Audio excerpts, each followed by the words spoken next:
Is life on Earth a fortunate coincidence, or an unavoidable result of natural laws? Is life easy to generate on a newly formed planet, or is it the result of a protracted series of unexpected events? Advances in domains as diverse as astronomy, planetary science, and chemistry increasingly suggest that answers to such profound concerns may soon be available. If life has appeared several times in our galaxy, as scientists hope, the journey to find it cannot be too difficult. Furthermore, if the transition from chemistry to biology is straightforward, the universe may be filled with life. To comprehend how life might begin, we must first figure out how planets develop and what materials they contain. Beautiful views of protoplanetary disks and maps of their chemical composition have been supplied by a new generation of radio telescopes. The Earth was hammered by asteroids in the beginning stage of Earth. Thousands of these space boulders blasted into the infant Earth, some with such intensity that the seas were vaporized.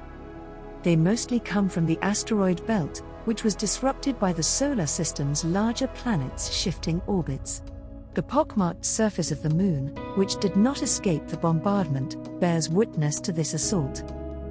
Something remarkable happened on Earth shortly after asteroids ceased falling down. The oldest evidence of life on Earth is preserved in our planet's geological record from the period. The impact of asteroids on the Earth would essentially result in the creation of new hydrothermal systems around the globe. These systems would supply the essential chemistry, as well as the environment for life to emerge. What chemistry must evolve once a planet like our Earth has formed, not too cold, not too hot, not too wet, not too dry, to provide the building elements of life? The famous Miller-Urey experiment, which used electric pulses to zap a mixture of water and basic chemicals to replicate the impact of lightning, in the 1950s, revealed that the building blocks of proteins, also known as amino acids, are actually pretty easy to make. Other life molecules, on the other hand, have proven to be more difficult to synthesize, and it is now clear that the path from chemistry to life must be fundamentally reimagined. The main reason is RNA's versatility, which is a very long molecule that serves a variety of important roles in all kinds of life. Not only may RNA act as an enzyme, but it can also store and transport data. Surprisingly, the RNA component of the ribosome, the cellular machine that not only reads genetic information, but also creates protein molecules, catalyzes the production of all proteins in all animals. This finding shows that RNA dominated the early stages of life's evolution. The primary topic in origin of life research today is how chemistry on the baby Earth gave rise to RNA and RNA-based organisms. Some scientists believe that life began with simpler molecules and that RNA evolved later.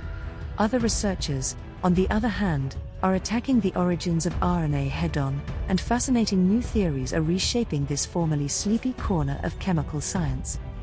Volcanic zones or impact craters with complex organic chemistry, various energy sources, and dynamic light-dark, hot-cold, and wet-dry cycles are among the most popular geochemical scenarios.